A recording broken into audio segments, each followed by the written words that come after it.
Halo, Assalamualaikum warahmatullahi wabarakatuh. Selamat sore teman-teman semua. Kita berada di Bincang Jentera Online yang akan membahas tentang kedaruratan kesehatan masyarakat. Dan telah hadir bersama kita pada sore hari ini Mbak Bivitri Susanti, pakar hukum tata negara yang juga wakil ketua dan pengajar Sekolah Tinggi Hukum Indonesia Jentera. Selamat sore Mbak Bibip, dan semoga kita semua tetap diberi kesehatan di tengah pandemi yang sedang berkembang seperti ini. Untuk mempersingkat waktu, langsung saja pertanyaan awal untuk Mbak Bibip. Jadi pada 31 Maret 2020 kemarin, Presiden Jokowi telah mengeluarkan kebijakan tentang pembatasan sosial berskala besar yang juga didukung Kepres tentang darurat kesehatan masyarakat. Nah, untuk PSSB sendiri, pembatasan sosial berskala besar, ini teknis pelaksanaan kebijakannya seperti apa, Mbak Bibip? Silakan. Juga terinfeksi COVID, kira-kira begitu ya. Intinya adalah tujuannya untuk mencegah kemungkinan penyebaran penyakit. Nah, jadi pembatasan sosial. Nah, pembatasan sosialnya itu dalam arti kegiatan sosial kita seperti kegiatan keagamaan, kemudian kegiatan sekolah seperti yang sekarang tengah kita alami sebenarnya, terus kegiatan bekerja dan lain sebagainya. Itu sebenarnya dimaksud dengan pembatasan sosial. Skalanya besar, kenapa disebut-sebut skala besar? Karena yang mau diterapkan adalah yang skalanya masif untuk begitu banyak penduduk. Jadi istilah ini sebenarnya muncul karena di sisi lainnya ada istilah karantina wilayah dan ada lagi karantina rumah sakit, ada karantina rumah gitu. Jadi dalam konteks tertentu kalau ada kondisi kedaruratan kesehatan masyarakat, pemerintah itu bisa mengkarantina suatu rumah sakit, atau apapun lah begitu ya. Nah, tapi ini berskala besar dalam konteks begitu banyak masyarakat yang akan diatur oleh pemerintah kegiatan sosialnya, supaya kalau ada situasi seperti sekarang, situasi kesehatan yang sangat tidak biasa, maka bisa dicegah penyebarannya. Sebenarnya idenya seperti itu. Oke, jadi dasar hukum dari kebijakan ini itu apa, Mbak Bibip? Dasar hukumnya ini ada Undang-Undang Kekarantinaan Kesehatan. Undang-undangnya sebenarnya baru nih tahun 2018. Nomor 6 tahun 2018. Nah, ini sebenarnya yang kemarin itu kemudian baru kemarin ini fresh from the oven nih. Baru kemarin kita dikeluarkan, akhirnya menurut saya sih terlambat ya, harusnya 3 minggu yang lalu ini dilakukan. PP 21 tahun 2020 tentang pembatasan sosial berskala besar dalam rangka percepatan penanganan COVID-19. Kemarin baru keluar. Nah, jadi dasar hukumnya memang harus cantolannya itu Undang-Undang Kekarantinaan Kesehatan tadi ya, 6 2018. Dan apa yang selama ini kita bicarakan ya memang dalam konteks itu. Jadi Undang-Undang Kekarantinaan Kesehatan itu mengatur pada dasarnya ada 2 model begitu ya. Tidak bertahap. Jadi tidak harus rumah dulu, harus rumah, kemudian rumah sakit, kemudian wilayah dan seterusnya, tidak bertahap. Dia hanya mengatur kategori-kategori. Nah, kategorinya itu ada karantina. Jadi pengkarantinaan secara umum mulai dari rumah, ya rumah sakit, kemudian wilayah, kemudian bisa juga di situ pelabuhan, misalnya dan lain sebagainya. Tapi juga ada yang sifatnya PSBB tadi, pembatasan sosial berskala besar. Itu memang diatur di Undang-Undang 6 2018 itu, utamanya pasal 59. Nah, tapi kerangka hukumnya adalah undang-undang ini bilang boleh ada model-model karantina maupun pembatasan sosial berskala besar itu kalau sudah ada kondisi darurat kesehatan masyarakat. Nah, kondisi darurat kesehatan masyarakat itu menetapkannya seperti apa, oleh siapa, dan seterusnya, itu yang kemudian diatur dalam atau disyaratkan oleh pasal 10 Undang-Undang Kekarantinaan Kesehatan itu untuk diatur dalam bentuk peraturan pemerintah atau PP. Begitu. Jadi sebenarnya sejak berhari-hari, saya kira sudah berminggu-minggu, semua orang termasuk saya sendiri bilang, pemerintah do something, do something. Sebenarnya dasar hukumnya memang yang tepat adalah Undang-Undang Kekarantinaan Kesehatan ini. Nah, akhirnya baru kemarin PP-nya dibuat, dan kenapa kok mungkin muncul ya pertanyaan, kok legalistik banget sih harus PP dulu dan seterusnya. Karena kita mau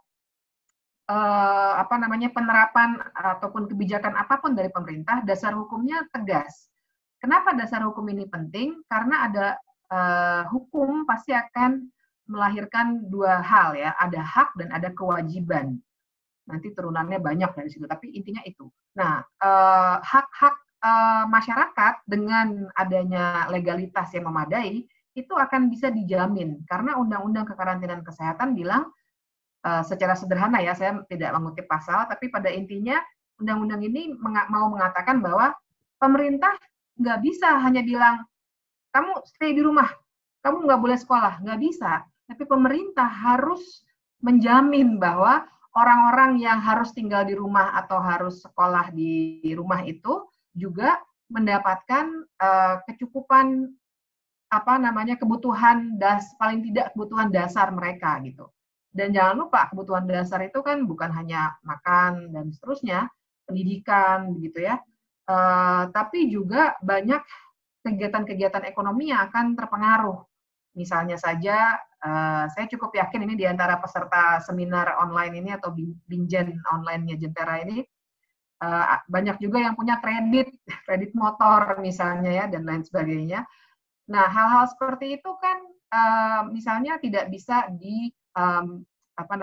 dipenuhi begitu ya, karena kondisi misalnya yang ojek online misalnya tidak dapat uang karena tidak boleh keluar rumah misalnya, atau misalnya ada buruh pabrik atau juga satpam dan lain sebagainya yang pekerjaannya satu mungkin memang harus di tempat, tidak bisa seperti kita ini yang sekarang di balik layar. Dan yang kedua, mungkin dari segi kontak juga tidak aman, karena kita masih punya model-model outsourcing ya, dan pekerja-pekerja tidak tetap ya istilahnya ya.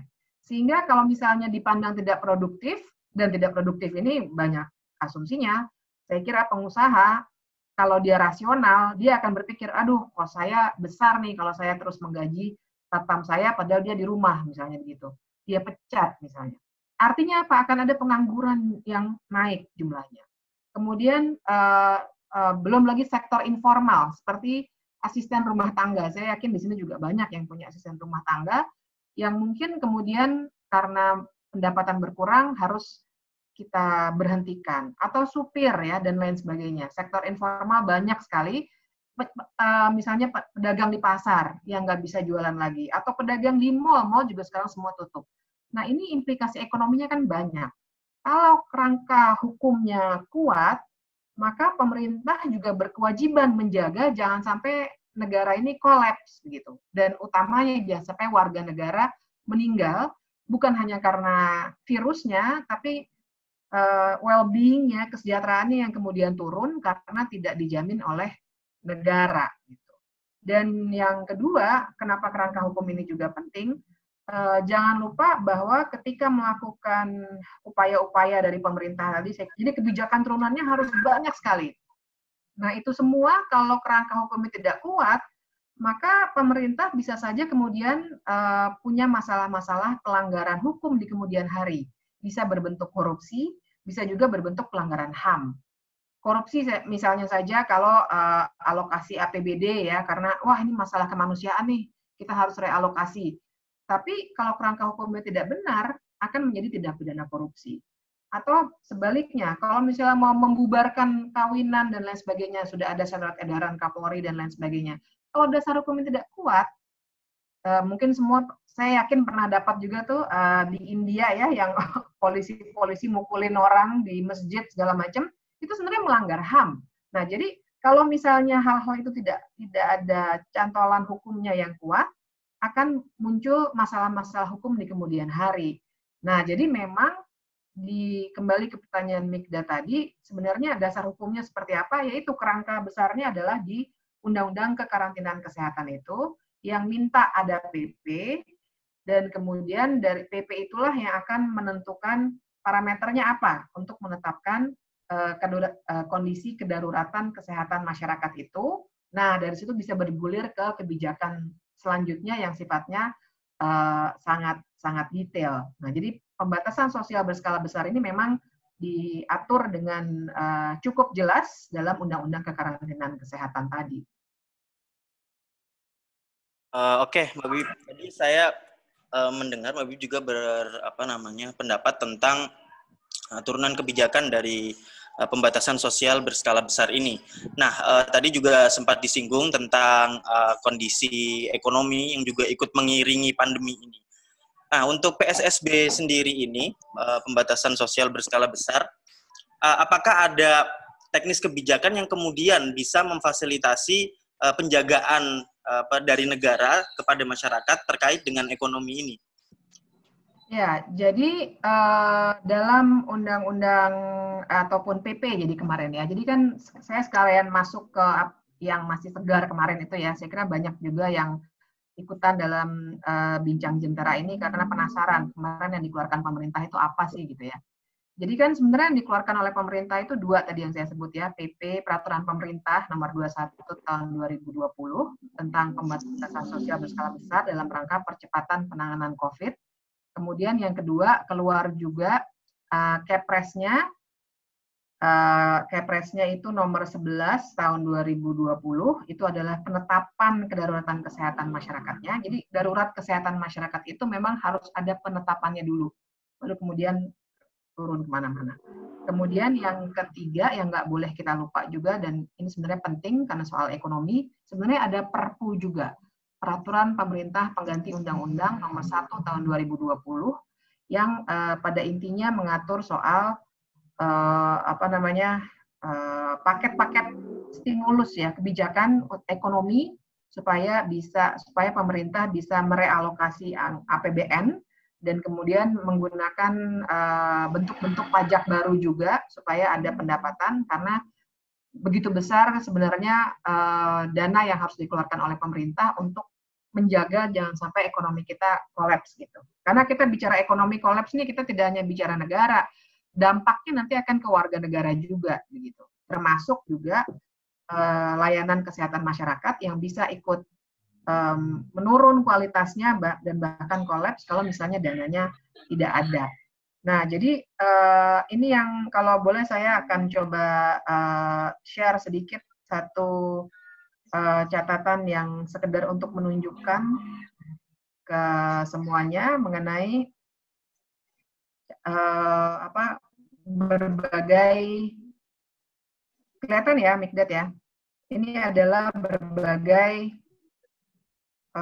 kebijakan yang sebenarnya sudah dikeluarkan oleh, sebentar saya akan mungkin lebih enak kalau kita ambil reading view ya.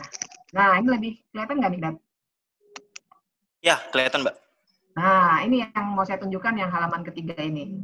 Jadi, teman-teman semua peserta Bincang Jentera bisa lihat di sini bahwa sebenarnya dari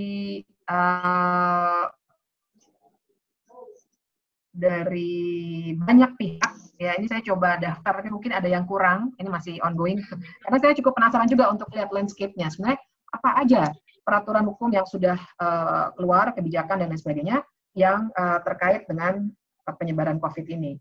Nah, jadi cukup banyak sebenarnya, misalnya saya kasih contoh, kalau teman-teman lihat di bawah ini nomor 14, Peraturan Otoritas Jasa Keuangan, keluarnya 13 Maret. Itu adalah stimulus perekonomian nasional sebagai kebijakan counter cyclical dampak penyebaran COVID. Nah, itu misalnya adalah yang disebut-sebut, misalnya kalau kredit dari ojol dan UMKM punya kredit, bank itu boleh memberikan pelonggaran. Terus keputusan KPU pengunduran pilkada ya, saya kira semua saya yakin sudah mendengar. Terus yang bergerak di bidang hukum, saya kira punya keprihatinan yang sama soal ini di pengadilan tuh orang numpuk-numpuk, itu bagaimana nggak menyebar virusnya. Nah, Jaksa Agung sudah mengeluarkan juga, teman-teman bisa lihat, peserta semua bisa lihat di poin keempat misalnya, untuk persidangan-persidangan, karena kita bicara soal KUHP ya, yang sangat detail, nggak boleh kepanjangan masa penahanannya dan lain sebagainya. Kemudian di bawahnya tuh ada lagi surat Dirjen Badilum tanggal 27 Maret, itu persidangan perkara pidana secara telekonferensi. Kenapa ini khusus pidana? Karena sebenarnya kalau untuk perdata ya dan lain sebagainya, kita sudah punya e-court, e-litigasi. Jadi sudah jalan sebagian. Tapi kalau pidana ini agak rumit permasalahannya karena ada KUHP yang sangat ketat, ada hak asasi manusia di situ dan lain sebagainya. Nah, sebenarnya dengan ini saya ingin menunjukkan saja bahwa betul bahwa dari awal Maret itu sebenarnya sudah mulai ada kebijakan-kebijakan yang sifatnya kecil-kecil. Nah, tapi tidak terlalu banyak yang bisa dilakukan kalau misalnya penetapan darurat kesehatan masyarakatnya itu belum dikeluarkan. Dan baru kemarin itu dikeluarkan, yang bentuknya Kepres. Dan sekali lagi, Kepres itu tentang penetapan jikalau PP-nya sudah keluar. PP-nya kemarin keluar juga barengan. Nah, jadi dengan sudah rapi begini, baru bisa mulai. Sekali lagi buat saya ini terlambat sebenarnya ya, tapi oke lah, kita apresiasi bahwa akhirnya keluar. Nah, terkait pertanyaan Mikda tadi, dengan keluarnya juga Perpu yang terkait dengan kebijakan-kebijakan yang sifatnya ekonomi, bisa ada lanjutan karena peraturan OJK yang disebut untuk kelonggaran kredit untuk ojol dan UMKM, baru awal pemerintah atau OJK pun waktu itu belum berani untuk meminta perbankan atau bank-bank semuanya untuk memberi kelonggaran kredit yang demikian mudah. Kenapa? Karena kalau pembayaran kredit dilonggarkan secara besar-besaran, itu bank semua bisa kolaps. Kita bisa kena krisis ekonomi gitu. Nah, jadi bayangkan memang yang namanya lockdown itu, wah, rinciannya luar biasa banyak. Misalnya saja perusahaan, tadi saya sempat sebut ya, perusahaan mungkin aja dia pikir, oh saya nggak ada income nih, mendingan saya pecat aja tuh satpam, atau saya nggak perpanjang aja tuh, yang cuma sekretaris, harusnya dia di kantor, dia sekarang di rumah, nggak produktif misalnya. Nah, pemerintah harus kemudian memberikan insentif juga ke perusahaan, tidak boleh main pecat-pecat gitu. Untuk itu Anda akan dikasih apa insentifnya gitu. Jadi yang hal-hal yang detail seperti itu juga kemudian akan sangat dibutuhkan untuk kelanjutan dari penetapan yang kemarin sudah dikeluarkan. Oke, pertanyaan selanjutnya mungkin Mikdad. Oke, Mbak Bibip.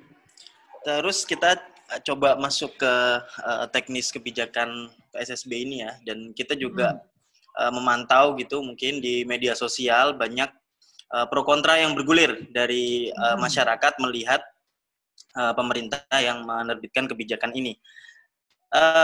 Ada sebuah opini yang menarik. Jadi sebenarnya yang membedakan ini dengan himbauan social distancing dan physical distancing yang sudah dikeluarkan lebih dahulu itu apa gitu?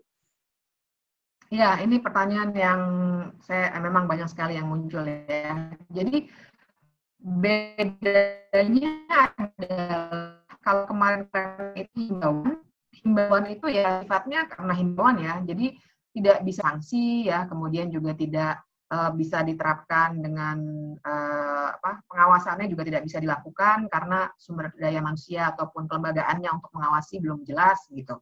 Jadi yang kemarin-kemarin semua masih himbauan dan kita tahu akhirnya kita rame-rame melalui media sosial ya, melalui berbagai acara mendorong supaya ada social distancing atau physical distancing ini. Nah, itu yang sifatnya antar orang. Cuma kan masalahnya begini, ketika misalnya kita semua work from home, misalnya Jentera dari 16 Maret sudah semuanya work from home, jadi nggak hanya kuliah online di rumah masing-masing, tapi semua staff, semua pengajar, Mikdad, semua udah di rumah gitu.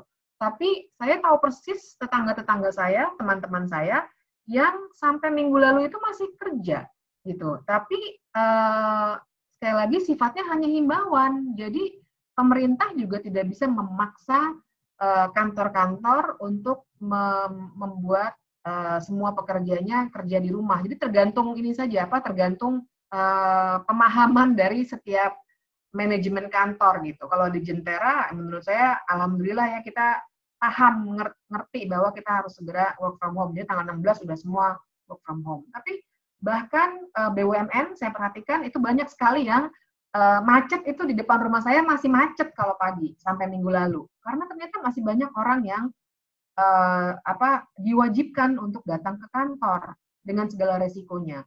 Dan pemerintah tidak bisa memaksakan. Dan juga antar daerah, pergerakan orang antar daerah mau pulang kampung kah atau jalan-jalan atau turis dan lain sebagainya juga tidak bisa secara tegas dilarang. Nah, dengan adanya penetapan yang sebenarnya masih butuh lagi sih yang lebih jelas, tapi ini awal yang paling tidak bisa diapresiasi. Dengan adanya penetapan ini, pemerintah jadi lebih legal untuk bisa memaksa, bukan himbauan lagi, tapi sudah bilang bahwa Anda kalau melanggar apa yang kami minta supaya semua pegawai bekerja di rumah, Anda bisa kena sanksi. Itu sekarang pemerintah bisa mengatakan hal itu. Nah, sanksinya seperti apa? Memang ada dalam Undang-Undang Kekarantinaan Kesehatan ini yang menyebutkan bahwa kalau teman-teman buka undang-undangnya di pasal 93, itu bisa kena pidana penjara paling lama 1 tahun dan atau pidana denda paling banyak 100 juta rupiah. Dan ada lagi pasal 94-nya kalau ketidakpatuhan ini dilakukan oleh korporasi. Jadi tindak pidana korporasinya juga ada. Hal-hal ini yang membuat pemerintah jadi tidak hanya menghimbau kemudian iya atau tidaknya betul-betul tergantung dari kesadaran setiap institusi, tapi dengan adanya penetapan ini bisa digunakan secara maksimal. Baik punishment kayak seperti saya insentif tadi yang kita bahas soal kebijakan-kebijakan yang sifatnya fiskal. Silakan Bigdat, pertanyaan berikutnya. Oke, Mbak Bibip. Ada juga pro kontra yang kemudian bergulir di masyarakat sebelum dan setelah ini adalah bagaimana hubungan antara pemerintah pusat dengan pemerintah daerah terkait dengan kebijakan pembatasan sosial berskala besar ini. Karena sebelum kebijakan ini diterbitkan, itu kan ada beberapa pemerintah daerah yang kemudian sudah menerapkan aturan lockdown yang kemudian juga tiba-tiba di-cancel oleh pemerintah pusat. Nah, setelah adanya kebijakan ini, maka relasi antara pemerintah pusat dengan pemerintah daerah akan seperti apa? Nah, jadi saya kira saya bisa sedikit tunjukkan biar enak nih, karena ada soal di PP-nya, ini sudah kelihatan lagi ya presentasinya. Di PP 21 2020 itu ada pasal 6 yang bahwa PSBB itu kemudian bisa diusulkan per wilayah. Jadi kira-kira ini saya cuma biar lebih enak aja lihat pasalnya ya. Tapi intinya begini, daerah bisa menetapkan per daerah masing-masing, diusul begitu, kemudian melalui gugus tugas COVID ya memang sudah ada ya, kita tahu waktu itu ada Kepresnya. Nah, kemudian gugus tugas COVID akan memprosesnya, termasuk juga dengan menteri tentu saja. Nah, baru kemudian diturunkan lagi ke daerah, dibilang boleh. Gitu. Jadi sebenarnya relasinya seperti itu. Nah, tapi begini, saya ingin sebelum masuk ke sesuatu yang sifatnya sangat prosedural seperti ini, saya ingin mengulas dulu bahwa memang kita paham bahwa begitu banyak daerah yang sudah melakukan dalam tanda kutip lockdown versi masing-masing. Nah, menurut saya ini terjadi karena baru kemarin ini pemerintah, dan sekarang sebenarnya masih belum jelas, tapi paling tidak kemarin ini baru pemerintah melakukan sesuatu yang konkret yang terkait dengan pembatasan sosial berskala besar. Sebelumnya kan himbauan semuanya, sampai akhirnya setiap institusi seperti yang tadi saya tunjukkan, Mahkamah Agung ngeluarin sendiri, Jaksa Agung ngeluarin sendiri, KPU ngeluarin sendiri gitu ya. Karena dari pemerintah tidak ada satu komando yang jelas sekali ini akan kita lakukan. Nah, karena itu juga tadi saya bicara institusi-institusi, daerah juga kita harus sadar bahwa daerah itu adalah kepala daerah terutama adalah orang yang langsung berhubungan dengan masyarakatnya. yang tahu betul ada yang sakit di pinggir jalan dan seterusnya. Dan kita jangan hanya bayangkan Jakarta.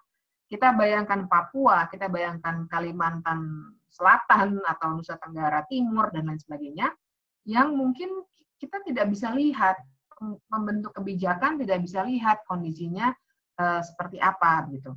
Sehingga beberapa daerah seperti Tegal ya yang sekali kemarin, atau misalnya ada juga yang tujuan misalnya pakai pocong, 2 pocong menjaga jalanan begitu ya, tapi dengan versi masing-masing. Oh ya, ada juga di Aceh sama di Sumatera Barat yang menetapkan jam malam misalnya. Intinya dengan versi masing mereka berusaha melindungi warga daerahnya kayak terkena COVID begitu.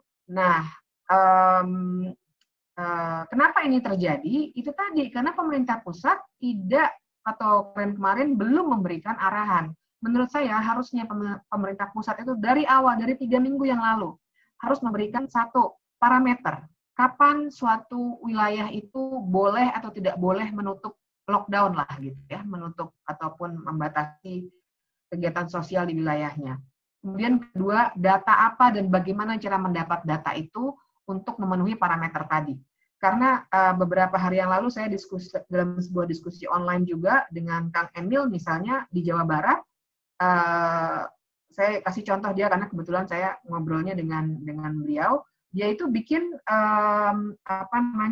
peta penyebaran sehingga dia bisa tahu ini yang harus ditutup, Sukabumi yang harus ditutup, bukan Depok dan seterusnya begitu ya. Dia pakai data baru dia ajukan mau ditutup atau tidak ditutup. Nah, kan tapi tidak semua daerah punya menurut saya baik karena semuanya berbasis data. Data dites dulu, ada rapid test, kemudian bikin data penyebaran karena itu semua bisa ada ininya ya, ada rumusnya yang bisa dibuat dan lain sebagainya. Baru kemudian dia bilang di kabupaten ini harus tutup, yang ini nggak apa-apa. Gitu. Nah, arahan model seperti ini harusnya keluar dari pemerintah pusat sejak 3 minggu yang lalu, sehingga daerah juga lebih tenang. Dan yang kedua, yang harus kenapa pemerintah pusat harus punya peran yang besar sekali, itu karena pemerintah pusat juga wajib mengkoordinasikan dan memfasilitasi. Jadi, misalnya Tegal dia tutup dengan beton. Tetangganya, geografi saya jelek, jadi saya nggak hafal tetangganya Tegal itu siapa. Tetangganya Tegal misalnya tidak menutup daerahnya. Tapi truk bensin dan truk pengangkut beras harus lewat Tegal. Karena si Tegal menutup dengan beton, truk tidak bisa lewat, tetangga sebelah pun tidak lockdown, tidak bisa dapat bensin, tidak bisa dapat beras. Nah, ini tanggung jawab pemerintah pusat harusnya yang membuat pengaturan, misalnya khusus distribusi bahan pokok boleh lewat dong, nggak mungkin ya. Kita bicara pelosok kita itu luar biasa sekali nih Indonesia, jauh lebih besar dari negara-negara di Eropa, jauh lebih besar dari Singapura gitu. Jadi untuk distribusi bahan pokok jadi pengecualian untuk lintas daerah misalnya. Terus kemudian untuk daerah tertentu yang juga PAD-nya pendapatan asli daerahnya rendah, disuplai bantuan dari pemerintah pusat. Nah, ini adalah yang harus dilakukan oleh pemerintah pusat. Nah, kembali ke pertanyaan Mikdad, yang saya tahu sekarang ini ada misalnya pengajuan dari DKI Jakarta untuk menutup, tapi belum disetujui gitu ya. Nah, ini yang ya harusnya dengan adanya PP ini sekarang jelas tugasnya gugus tugas COVID, siapa yang mengajukan, apa alasannya ditolak atau diterima dan lain sebagainya, harus diumumkan setiap hari ke kita dengan data. Jadi kita tahu jadi jangan pakai alasan-alasan politik. Saya paham bahkan kalau saya ngomong apa saja itu diinterpretasikannya bisa wah ini pendukung siapa begitu ya, kepala-kepala daerah yang mungkin sedang ler. Lepaskan dulu itu.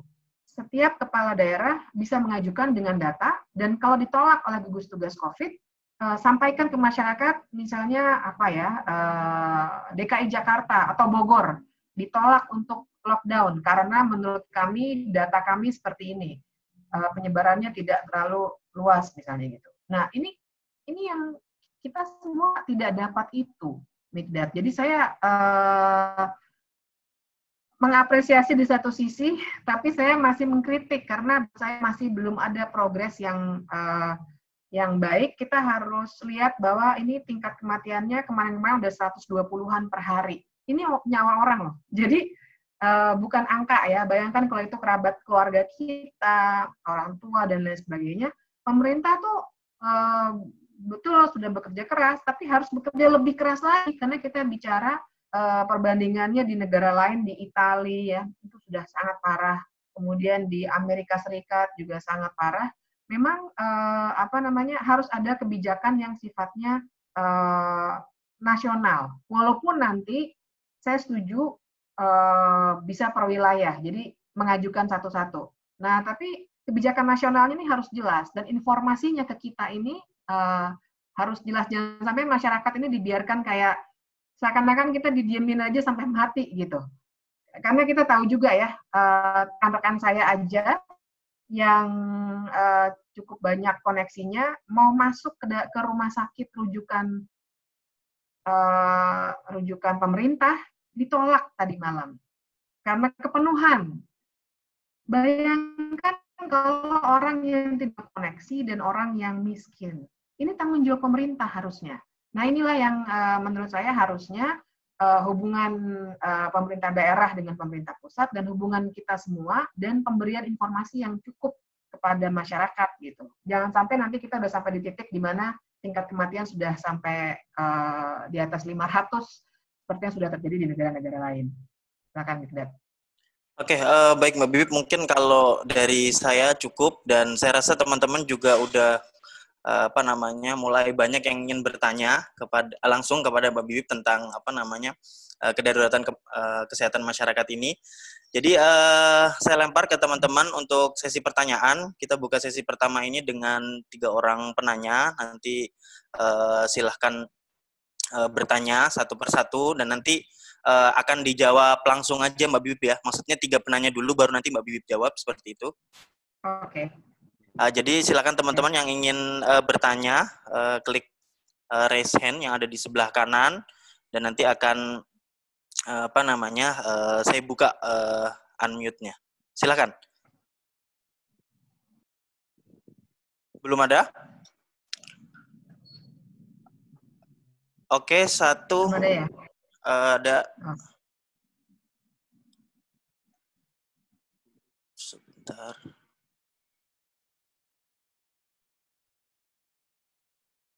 Silakan Mas Lutfi Zulfikar. Ya, halo. Halo. Selamat sore Mbak Bivitri, semoga dalam keadaan sehat ya. Suara saya kedengeran nggak? Kedengeran Mas. Kedengeran. Okay. Ya, halo Mbak, kenalin saya Lutfi dari The Conversation Indonesia. Saya mau nanya, ini kan kemarin Pak Jokowi mengumumkan PP 21 Kepres 11, kemudian beliau juga membuka ruang untuk apabila situasi jadi semakin parah, bisa diterapkan keadaan darurat sipil begitu ya, berdasarkan kalau nggak salah landasannya Perpu 1959 kalau nggak salah. Padahal menurut beberapa peneliti itu misalnya EOCRU yang menulis di kita itu by the end of April itu akan ada 71.000 yang terinfeksi. CMMID London mengatakan akan ada ratusan ribu. FKM UI mengatakan bahkan bisa 2 juta lebih gitu. Artinya kalau yang saya bayangkan adalah akan ada sangat memungkinkan bahwa darurat sipil ini terjadi gitu. Jadi mungkin bisa saya yang mungkin awam hukum mungkin bisa dijelaskan kalau misalnya this very likely situation itu terjadi, apa yang harus dikhawatirkan sih Mbak gitu. Apakah nanti ada potensi hak sipol yang bisa dilanggar ataukah justru penerapan darurat sipil ini justru suatu langkah otoritarian ketika sudah ada UU karantina kesehatan dan lain-lain begitu. Mungkin pertanyaannya itu dulu dari saya. Makasih ya. Oke, terima kasih Mas Lutfi. Pertanyaan yang lain? Penanya yang lain? Oke, silahkan Mbak Natalia Subagio. Selamat sore Bibip, apa kabar? Baik. Senang sekali Mbak gabung. Iya, galau soalnya. Pertanyaanku sederhana aja, Bib. Ini siapa sih yang sesungguhnya memegang kendali? Karena saya baca di pasal 6, itu penentunya adalah Menkes. Apakah bukan sebaiknya ketua pelaksana gugus tugas yang mempunyai data, yang mempunyai the big picture scenario, itu yang lebih berkuasa daripada Menkes yang cenderung terbatas wawasannya. Sekian itu saja. Makasih, Bib. Terima kasih, Mbak. Satu penanya lagi, silahkan.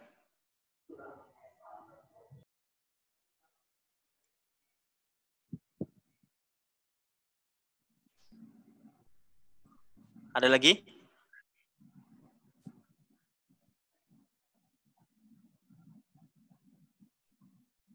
Masih ada? Halo. Halo? Ya, silakan. Ya. Selamat sore, Bib. Ririn di sini. Mungkin saya sedikit terlambat dalam join dari meeting ini. Dalam jangka memang ada keterlambatan, bahkan sangat gagap pemerintah merespon ini.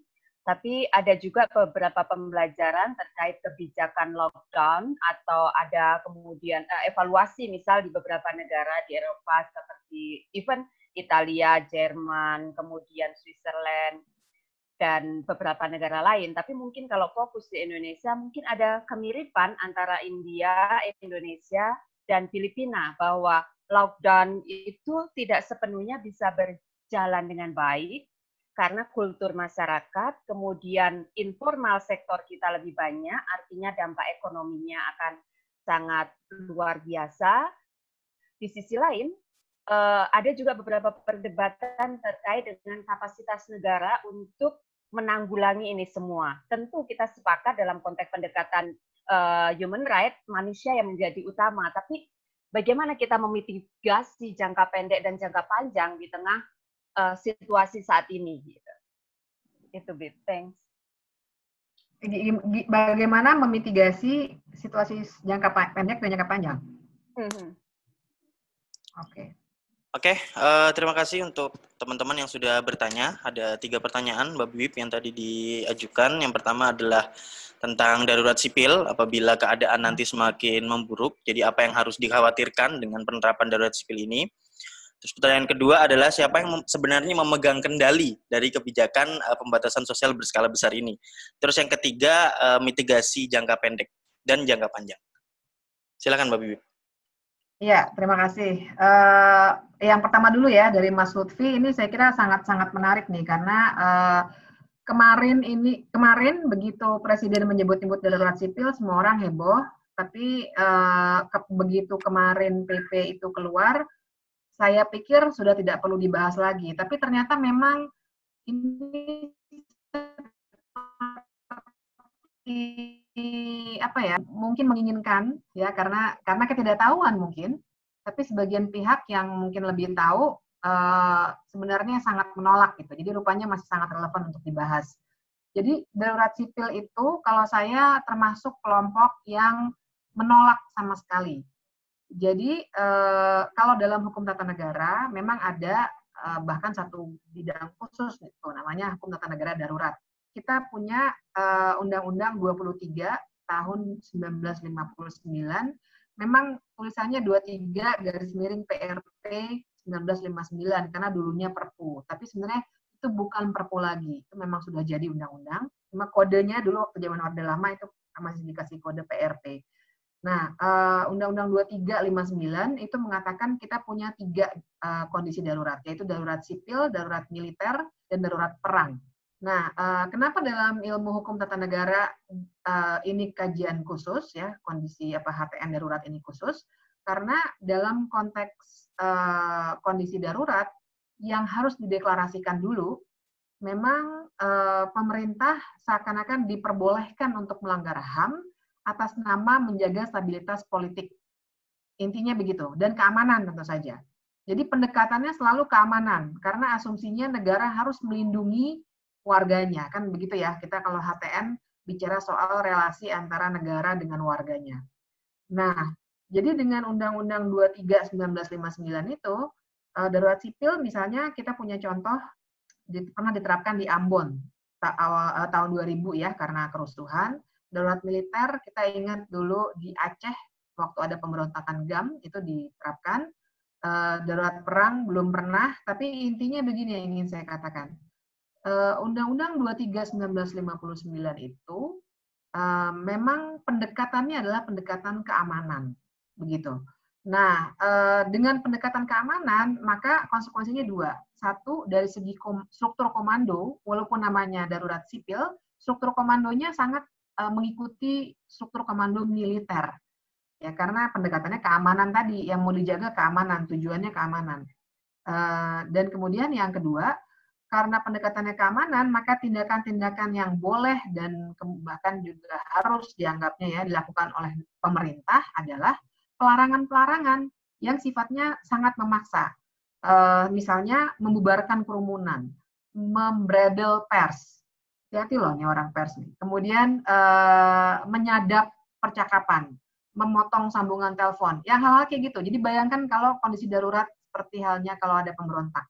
Kenapa? Karena Undang-Undang 2359 itu memang lahir dalam konteks ketika banyak pemberontakan di negara ini. Tahun 59 ya, kita masih muda sekali, dan waktu itu masih bergejolak. Ya, tahun 50-an itu kan gejolaknya besar sekali.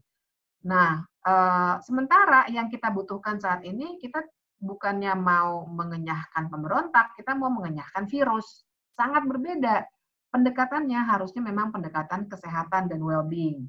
Nah, jadi dalam literatur-literatur terkini, sebenarnya yang namanya HTN darurat itu tidak hanya darurat keamanan, tapi juga darurat kesehatan masyarakat. Gitu. Karena kita sekarang bicara soal Chernobyl misalnya waktu pembangkit tenaga nuklirnya bocor, itu kan juga kondisi kesehatan masyarakat tuh kategorinya. Atau bisa kita kategorikan juga bencana. Ada bencana alam, ada bencana non-alam. Gitu. Nah, jadi yang kita hadapi sekarang, apakah ini kondisi darurat? Ya, tapi ini dinamakan darurat kesehatan masyarakat. Jadi beda dengan darurat sipil tadi.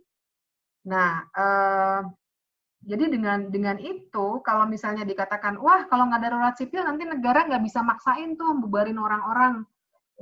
Kalau misalnya katakanlah tetap ada ini kumpul-kumpul begitu ya.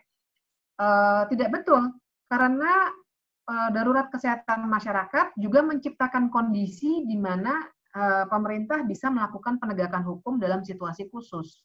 Misalnya tadi saya sebutkan, ada pidana penjaranya, ada pidana dendanya, dan bisa dilakukan hal-hal lain yang juga administrasi juga ada ya dalam Undang-Undang Kekarantinaan Kesehatan itu, yang semuanya bisa digunakan oleh negara sebenarnya untuk melakukan pemaksaan-pemaksaan itu. Jadi tidak perlu darurat sipil.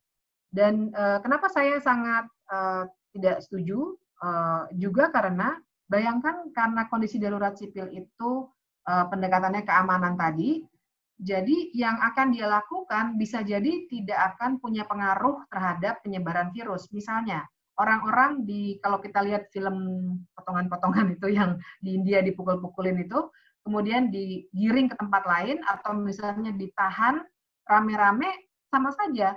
Masalah virusnya tidak teratasi, tapi orang malah dalam tahanan akan kena penyebaran yang lebih parah begitu.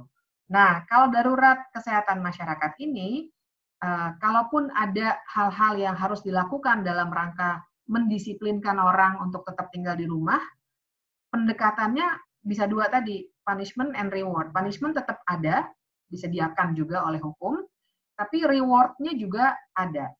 Dan kalaupun dalam konteks punishment and reward itu, tetap saja undang-undang ini juga mewajibkan negara untuk memberikan kebutuhan dasar bagi warganya selama penetapan pembatasan sosial berskala besar ini. Gitu. Jadi saya saya kira kita jauhkan saja opsi darurat sipil itu, karena darurat kesehatan masyarakat itu juga darurat kok. Kalau misalnya kita begitu pengen menghukum orang yang bandel, bisa pakai darurat kesehatan masyarakat juga bisa. Jangan berpikir darurat kesehatan masyarakat itu cuma urusan rumah sakit, tidak, tapi juga ada sanksi-sanksi yang bisa diterapkan. Nah, kemudian yang kedua, tadi Mbak Ai Ini pertanyaan penting banget, Mbak Ai. Thank you. Ini orang yang ngerti governance pasti akan sangat terganggu memang dengan kondisi sekarang. Siapa sih yang pegang kendali? Jadi, ya ini memang pertanyaannya agak sensitif karena saya nggak tahu apakah saya punya interpretasi yang berbeda dengan Mbak Ai, tapi saya juga berpandangan memang ada inkompetensi dari Menteri Kesehatan. Ya, mohon maaf, saya harus bicara terus terang. Kita tahu dari 3 minggu yang lalu semua kita sudah deg-degan, sudah takut, yang lain sudah ada yang sudah ada upaya-upaya dari negara lain. Menteri Kesehatan kita masih bercanda-bercanda. Ya, itu luar biasa tuh, menyakitkannya waktu itu. Dan buat saya ini menunjukkan inkompetensi. Nah, tapi dalam undang-undang kekarantinaan kesehatan itu, unfortunately, dan saya menduga bahwa ini yang sempat bikin pemerintah ragu-ragu. Sebenarnya kita mau pakai undang-undang kekarantinaan kesehatan atau tidak. Makanya ada opsi lainnya yang saya setuju bisa dipakai, yaitu undang-undang tentang bencana, penanggulangan bencana, undang-undang tahun 2007. Kalau yang itu komandonya memang ada di presiden. Nah, tapi saya kira sudah diutak-atik sedemikian rupa sehingga di dalam PP yang sekarang, meskipun Menteri Kesehatan akan mengambil keputusan, tapi sesungguhnya dia wajib mempertimbangkan pendapat dari gugus tugas COVID. Mungkin saya bisa tampilkan lagi supaya kelihatan. Nah, ini ya. Jadi di pasal 6-nya diatur sedemikian rupa sehingga menteri itu akan membuat keputusan, perhatikan ayat 2-nya, dia akan membuat keputusan tentang PSBB ini dengan memperhatikan pertimbangan ketua pelaksana gugus tugas COVID. Begitu. Jadi pada akhirnya presiden akan akan punya kontrol juga, begitu. Saya yakin karena saya cukup tahu Mbak Ai orangnya sangat kritis, pasti sekarang lagi bertanya-tanya. Tapi ini nggak jelas, setuju. Saya juga merasa ini adalah ketentuan yang sebenarnya kurang tegas.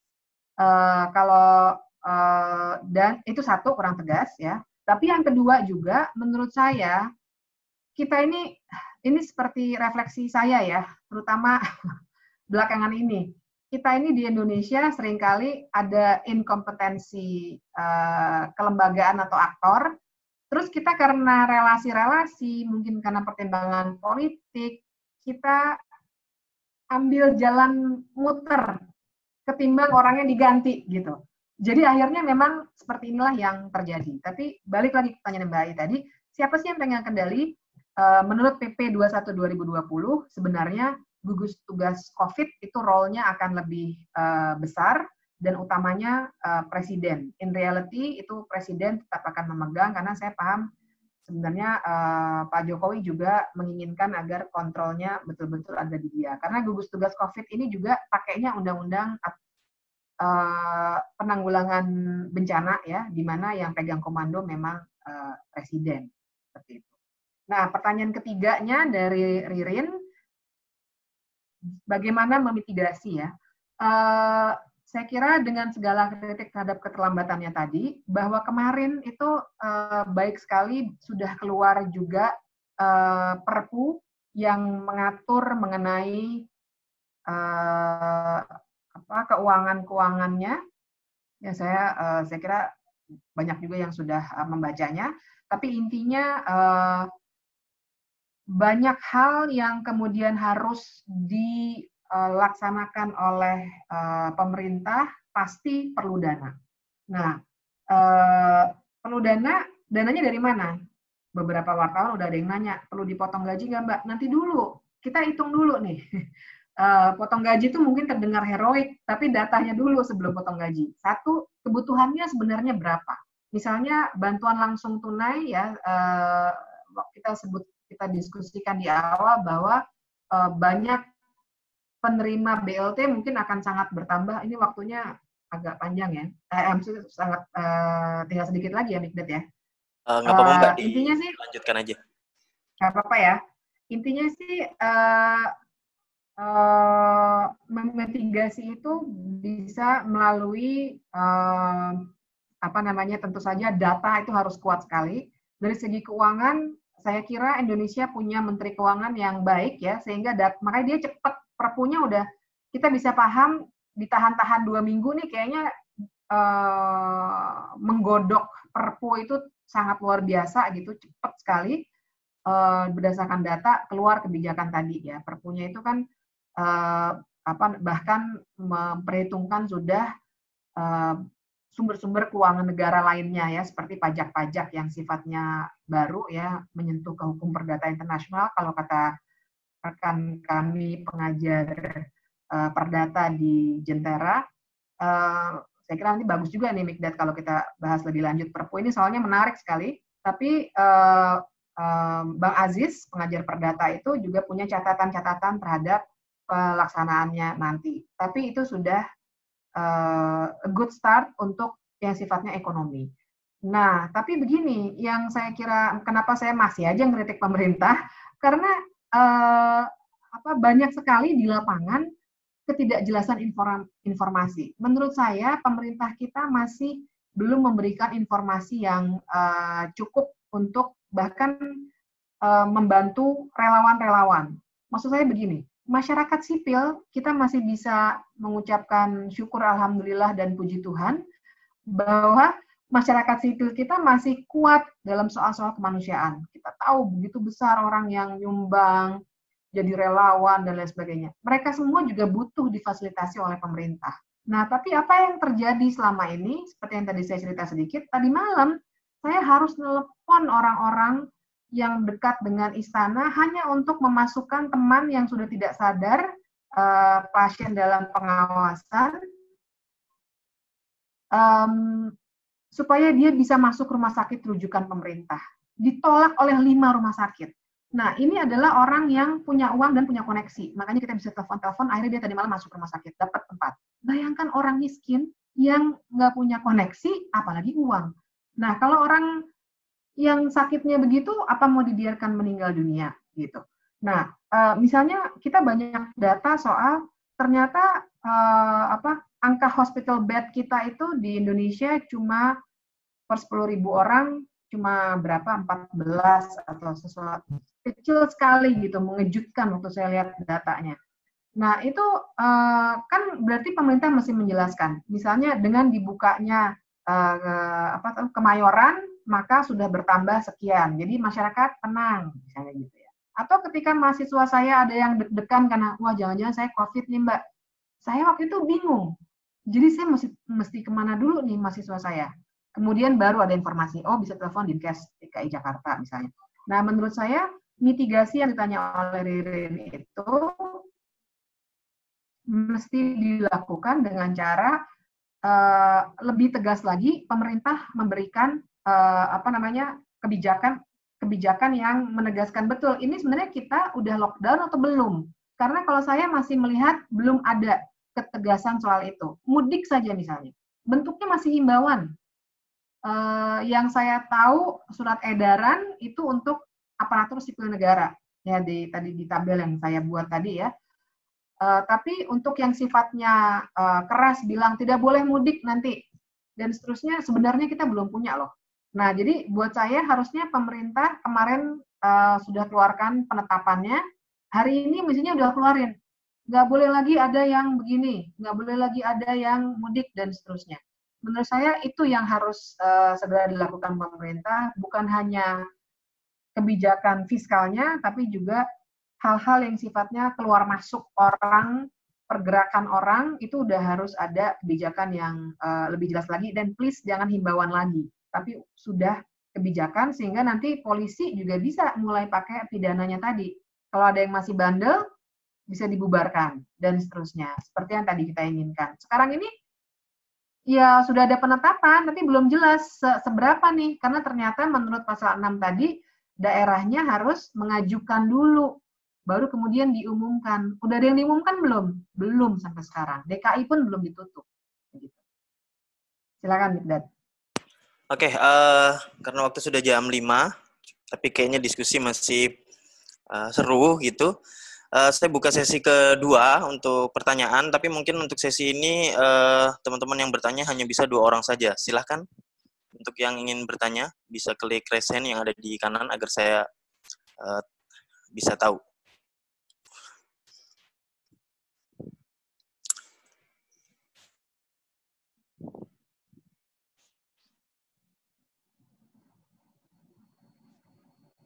Silakan, mungkin mudah-mudahan bukan karena ini ya kesulitan teknis ya. Betul. Nggak ada tanda tangan. Belum Masih ada? ada teman-teman? Ada. Oke, silahkan Mbak Sera Desi. Hai Bib. Halo Mbak, senang banget Mbak Desi. Iya nih, gue follow you dan akhirnya teman-teman juga gue sering ikut nih anak di kantor. Thank you ya. Jadi pertanyaannya gini sekarang, dengan kondisi yang nggak jelas, kondisinya peraturan juga masih siapa yang harus ngerjalanin juga nggak clear, bisa nggak sih dimasukin concern ini efeknya juga ke perusahaan lo gitu loh. Orang apakah nanti ujungnya sudah mulai ada yang nge-raise force majeure, banyak yang bisa dirugikan gitu. Tapi kan artinya concerns-nya adalah gini, dari kemarin even istilah nggak confirm, right? Jadi kita ngomongin lockdown kah, karantina kah, pembatasan. Gue demen istilah lo PSBB itu bener banget udah dijalanin. Dan memang FYI, bahkan ada satu daerah yang bukan di Jakarta, tapi perbatasan Jakarta dengan Depok gitu. Bogor deh.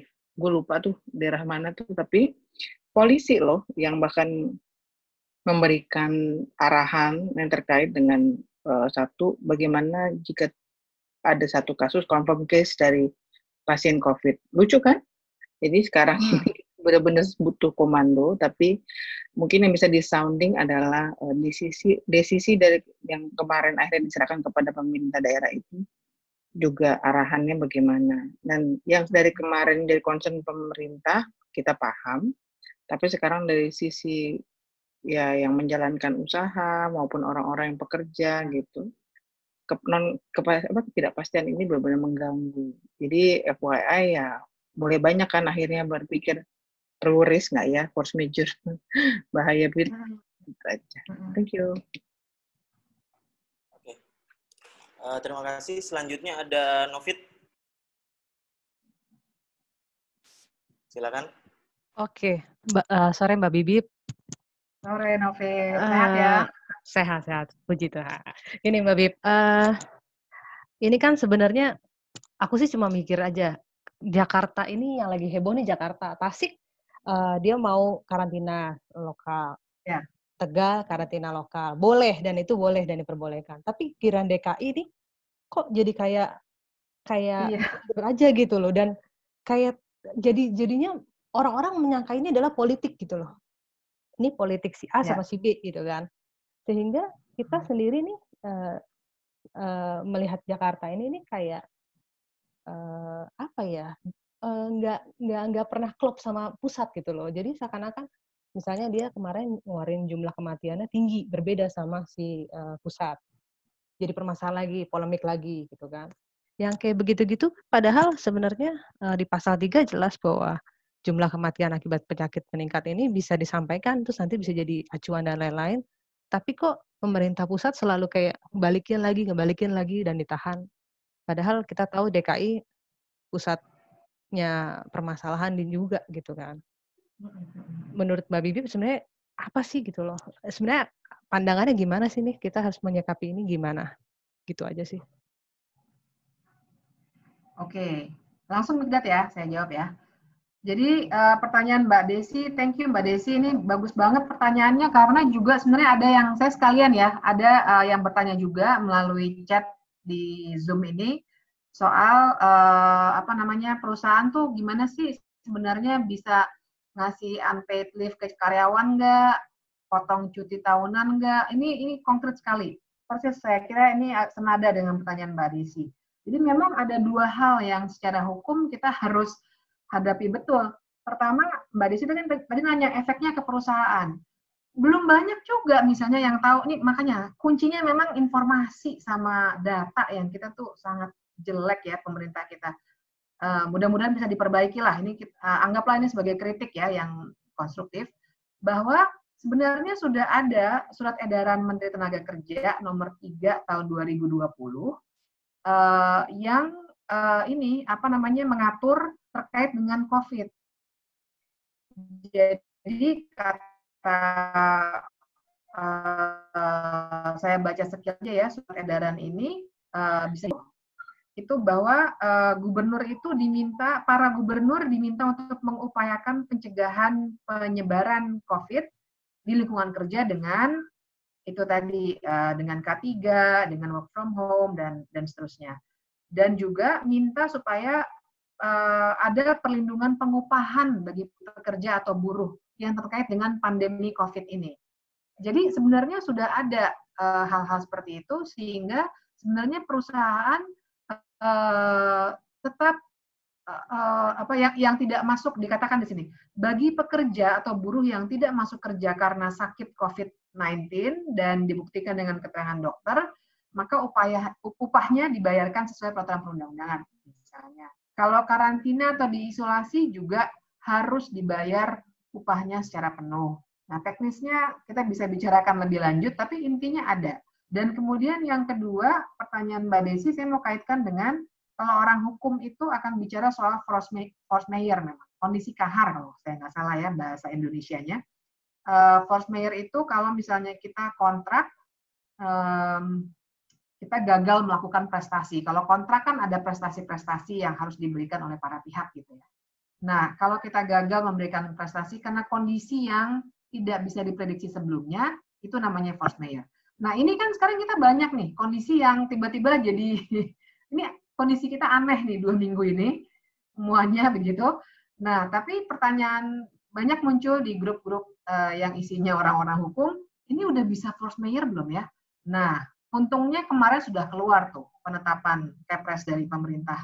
Tadinya belum bisa loh penetapan force majeure ini diaplikasikan terhadap suatu kontrak. Padahal kan mungkin aja kontrak yang sederhana aja ya, kontrak bangun rumah misalnya. Sekarang nggak bisa lanjut bangun rumah karena kondisi kayak gini. Apakah si kontraktor jadi harus bayar kompensasi ke pemberi kerja? Nggak adil kan? Itu gunanya ada model-model ataupun pendekatan force majeure tadi. Nah, hal-hal seperti ini yang masih belum jelas siapa yang arahannya itu harusnya yang saya bayangkan, pemerintah itu memberikan informasi, memberikan data, dan memberikan juga, persis seperti Mbak Desi tadi, siapa yang sebenarnya punya otoritas untuk melaksanakan hal-hal yang terkait dengan pembatasan sosial berskala besar ini. Apakah polisi, ataukah dinas kesehatan daerah, atau siapa? Nah, kemudian pertanyaan berikutnya, ini sangat berkaitan sebenarnya pertanyaan dari Novit, soal DKI ya. Ya, makanya saya mencoba supaya tidak politis, tapi akhirnya di kepala kita akan muncul dugaan-dugaan yang sifatnya sangat politis. Entahlah apa itu betul atau tidak. Tapi saya mau nariknya ke ini aja, ke kebijakan tadi ya, makanya saya mau kaitkan dengan pertanyaan Mbak Desi. Bahwa harusnya memang kalau misalnya pemerintah pusat ataupun gugus tugas bilang bahwa kami menolak DKI Jakarta ditutup, itu dibeberkan alasannya, dikasih datanya. Kalau menurut pemerintah DKI Jakarta, tingkat penyebarannya segini, menurut kami salah. Kami punya data ini. Jadi kita nggak akan menduga-duga, jangan-jangan ini karena ada aspek politik nih. Nah, buat saya, kekurangan dalam menyampaikan informasi dan data ini sebenarnya kelemahan terbesarnya, yang bikin kita semua bingung, terombang-ambing, dan pada akhirnya terus terang ya, kalau saya kadang-kadang jadi merasa kita kayak nggak punya jalan keluar gitu. Mendingan kita di rumah aja, karena begitu kita sakit, bahkan untuk pergi ke rumah sakit mana aja, sekarang sudah bisa ditolak dengan mudah. Silakan, Dad. Oke, terima kasih teman-teman karena sudah mengikuti diskusi ini sampai akhir, dan untuk sesi bincang jentera online di sore hari ini sudah ada di penghujung waktu. Terima kasih juga buat Mbak Bibip yang sudah banyak share tentang kondisi kekinian kita, terus dengan apa yang sudah kebijakan apa yang sudah diterbitkan oleh pemerintah seperti itu. Nah, untuk informasi, jadi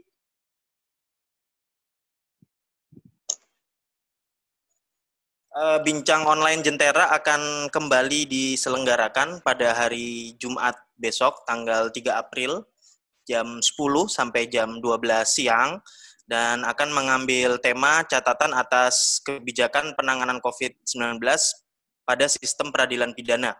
Diskusi ini akan diisi oleh tim pengajar hukum pidana Jentera dan juga akan dimoderatori oleh asisten pengajar hukum pidana Jentera. Jadi teman-teman silahkan mengikuti pemberitaan dan informasinya melalui media sosial kami, baik di Twitter, Facebook, maupun di Instagram untuk tahu informasi lebih lanjut.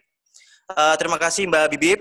Terima kasih juga untuk teman-teman semua yang sudah mengikuti diskusi sampai akhir. Sampai jumpa di diskusi selanjutnya. Assalamualaikum warahmatullahi wabarakatuh.